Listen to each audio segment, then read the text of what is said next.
Hi guys, it's Blackie from Shaman's Forge Bushcraft. Well, as you can see from my little intro, we had snow in Alabama. 4 to 5 inches in my little area. I'm down near the Florida border.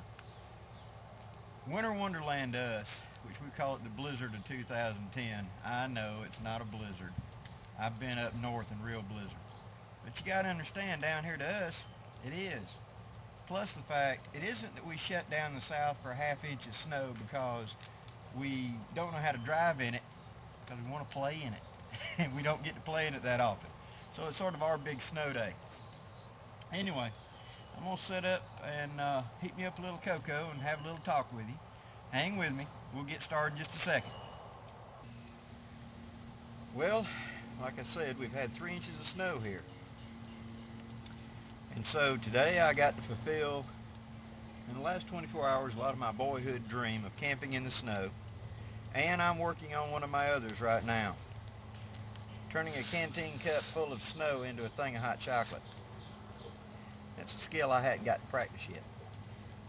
But what I want to talk with you today about is how we can become too focused on certain scenarios in our bushcraft training and etc.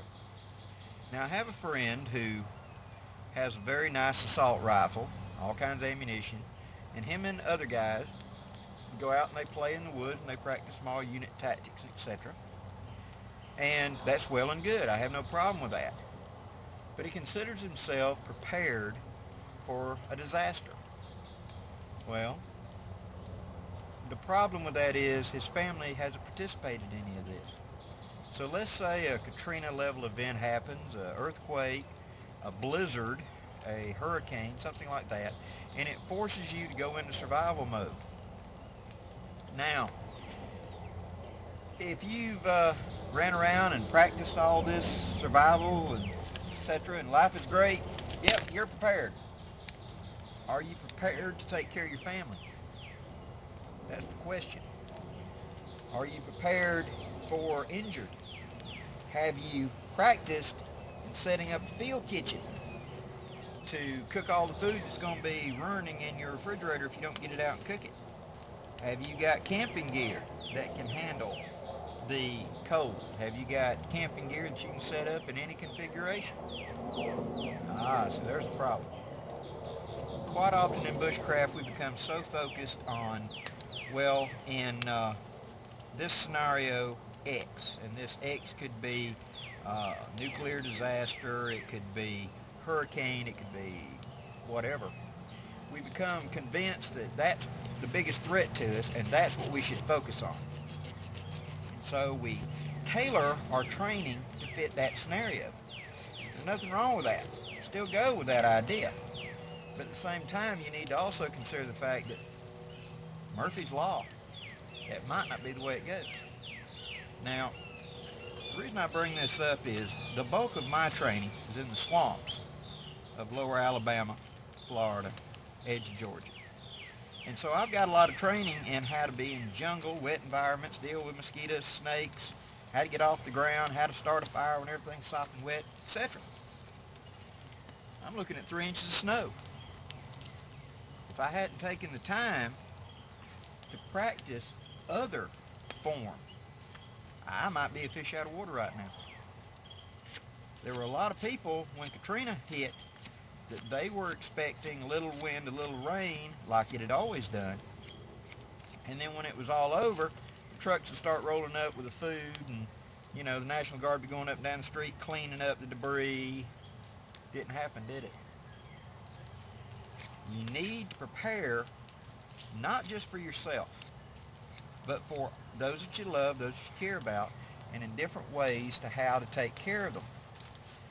Because you're going to be the one that they're going to be looking to help make it happen. So, you need to practice first aid. You need to think about, what if somebody's gunshot? What if somebody has had a piece of debris spear into them during a hurricane? Or if a tornado has trashed the house and you've got people trapped? Do you have tools at your house or somewhere, like crowbars, wrecking bars, to help get people out of such debris? Do you have a tent? Not just for you, They're big enough to encompass your whole family. Do you have cooking pots and pans? A lot of times the only thing we focus on is our bushcraft gear. And so I have a nice small little cooking pot, and I can do whatever I want in a canteen cup. There's 11 people you're trying to make water for. How long is it going to take you to boil up that many canteen cups of water? To sterilize enough water for 11 people? See my point? You need to look at big picture stuff as well. Look at first aid, look at food, look at weather conditions. Do you have the gear to take care of yourself and your people in all of those conditions? Extreme heat, extreme cold, wet. Sit down and get you a notebook. This is what helped me a great deal. I take a notebook and I got little tabs on it, and I say hot weather, wet weather, cold, and extreme weather. And on there I write down things that maybe I need a little work in. And one of the things that I had wrote down back, I don't know, 4 or 5 years ago was I needed to work on cold weather stuff. Because I was used to 20s, something like that. But I'd never camped in snow. What would I do in snow? What would I do in extreme temperatures where I had no choice but I had to be in those extreme temperatures? What would I do? And that little bit of training, that little bit of practice that I performed of thinking about it, working with it, is what led me to today. And here it is, a beautiful day. Snowed 3 inches yesterday. Everything's a blanket of white and it's beautiful. Luckily our power didn't go out, none of that stuff. But if it had, I was prepared for it.